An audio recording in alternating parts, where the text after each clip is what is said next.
Photo घेजा.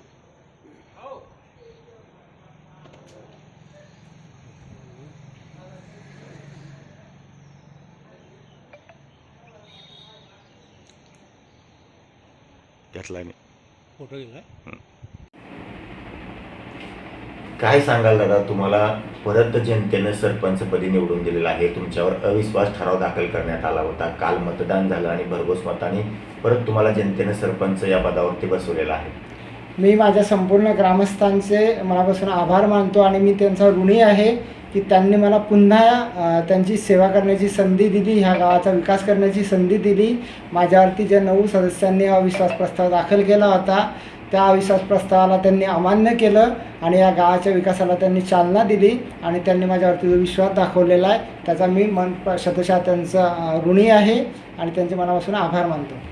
काल जे मतदान झालेलं आहे, कशी मतदानाची प्रक्रिया कशी काल पार पडली, काय नेमकं काय काय घडलं काल? जिल्हाधिकाऱ्यांनी जेव्हा माझ्यावरती अविश्वास प्रस्ताव पारित करण्यात आला ग्रामपंचायतीला 9 सदस्यांच्या विरोधात, म्हणजे 9 सदस्यांनी, तेव्हा त्याच्यानंतर जिल्हाधिकाऱ्यांनी विशेष ग्रामसभेच्या आयोजनाचे आदेश काढले आणि त्याच्यासाठी गटविकास अधिकाऱ्यांना निवडणूक अधिकारी म्हणून नियुक्त केलं आणि त्यांच्या अधिपत्याखाली मराठी शाळेमध्ये ग्रामसभा घेऊन त्याच्यानंतर निवडणूक प्रक्रिया पार पाडली गेली. बॅलेट पेपरवरती मतदान झालं आणि मोठ्या संख्येने ग्रामस्थांनी त्या निवडणुकीमध्ये सहभाग घेतला. 1542 लोकांनी निवडणुकीमध्ये सहभाग घेतला. त्यापैकी 772 मतदान हे अविश्वास अमान्याच्या बाजूने पडलं आणि 724 मतदान हे अविश्वास मान्याच्या बाजूने पडलं आणि 48 मतांनी मला विजय मिळाला. ग्रामस्थांनी माझ्या मोठ्या प्रमाणामध्ये माझ्यावरती विश्वास दाखवला आणि मला पुन्हा गावाची सेवा करण्याची संधी दिली. तुमच्यावर अविश्वास ठराव कशाबद्दल आणला होता ह्यांनी, नेमकं काय होतं ते प्रकरण? थोडक्यात सांगायचं तर इथं एक राजकीय व्यक्तिमत्व आहे जे आपले ग्रामपंचायतवरती सदैव पकड करून ठेवण्याच्या प्रयत्नात आहे. मी एक सर्वसामान्य कुटुंबातील लोकनियुक्त सरपंच व्यक्तिमत्व आहे आणि माझं कोणतेही राजकीय पार्श्वभूमी किंवा राजकीय पाठबळ नाही, मला नव्हतं. मी अपक्ष म्हणून निवडून आलेलो होतो आणि ह्या गावात ज्या पद्धतीने राजकारणाचे षडयंत्र रचले जातात, ते एक जिल्हा परिषद सदस्य आहेत, ते कंटिन्यू ह्या ग्रामपंचायतीमध्ये आपली पकड ठेवण्याचा प्रयत्न करतात आणि माझा प्रत्येक विषय हा मासिक मिटिंगला अजेंडावरती घेऊन सदस्यांना सोबत घेऊन काम करण्याचा असतो, ग्रामस्थांना विश्वासात घेऊन काम करण्याचा असतो. परंतु कुठंतरी राजकीय वलय किंवा राजकीय प्रभाव टाकून ते वारंवार खंडित करण्याचा प्रयत्न केला गेला. 2 वर्षामध्ये विकास कामं बाधित करण्याचा प्रयत्न केला गेला.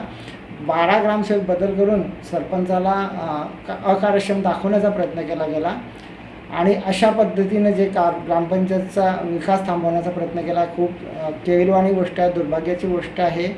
मी ह्या मीडियाच्या माध्यमातून माझ्या त्या 9 सदस्यांना देवाला प्रार्थना करेल की त्यांना पुन्हा सद्बुद्धी देवो आणि या गावाच्या विकासासाठी त्यांनी ग्रामपंचायतीला सहकार्य करावं. परत तुम्हाला वाटतं का की परत तुमच्यावरती असंच अजून केलं जाईल?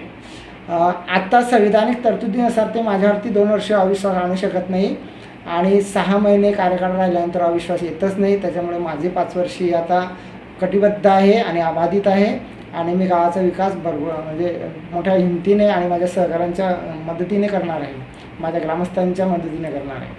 आता जे विकास खुंटलेला होता, आता या विकासाची कशी चालना मिळणार आहे तुम्हाला? आता विकास पहिल्यांदा कुठल्या विकास कामाला प्राधान्य तुम्ही देणार आहे?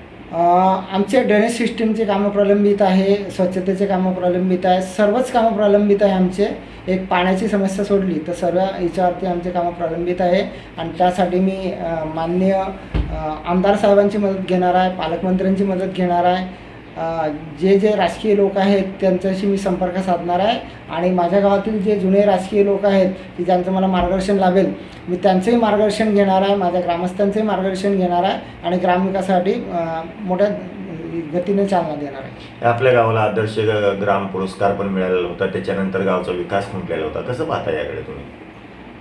सर, खूप वाईट वाटतं ह्या गोष्टीचं, दुर्भाग्य वाटतं. जेव्हा मी सरपंच म्हणून जेव्हा ऑफिशियल कार्यालयात जातो, जळगावला जातो, भुसावळला जातो, तर मला पहिला प्रश्न विचारला जातो की दादा, जिल्ह्यात तुमचं एक असं एकमेव गाव होतं की आदर्श वाटलं की फुलगाव हे नाव समोर यायचं, तर 2 वर्षात जे चाललं आहे खूप चुकीचं होतं आहे. सर्व अधिकाऱ्यांना त्या गोष्टीचं आश्चर्य वाटतं आहे की आदर्श गाव आता अधोगतीकडे का चाललं आहे. अधिकारी लोक ह्या गोष्टीबाबत विचार करत आहेत आणि आता सर्वांना लक्षात येऊन गेलं की जनता ही सरपंचाच्या सोबत आहे आणि विकास कामं साठी सरपंचावरती संपूर्ण गावाला विश्वास आहे. म्हणून मला आता भरघोस मतांनी ग्रामस्थांनी पुन्हा संधी दिली.